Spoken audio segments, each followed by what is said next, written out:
Okay folks, it is Christmas Eve, about 3:53 in Flower Mound, and we are in the middle of a very nice snowstorm.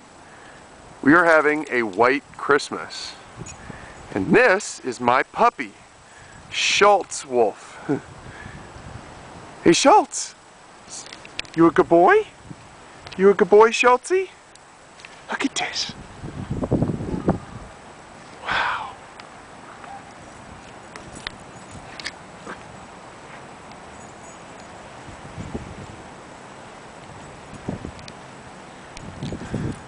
It was about 70 degrees yesterday. That is why the snow is not sticking very well.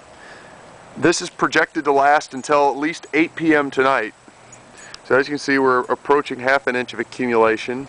I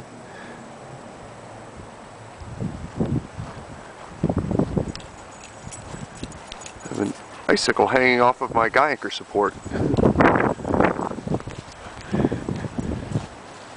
Not enough yet to make a snowball. This is awesome. A white Christmas. The only way it could get any better is if my mom was here and my little brother.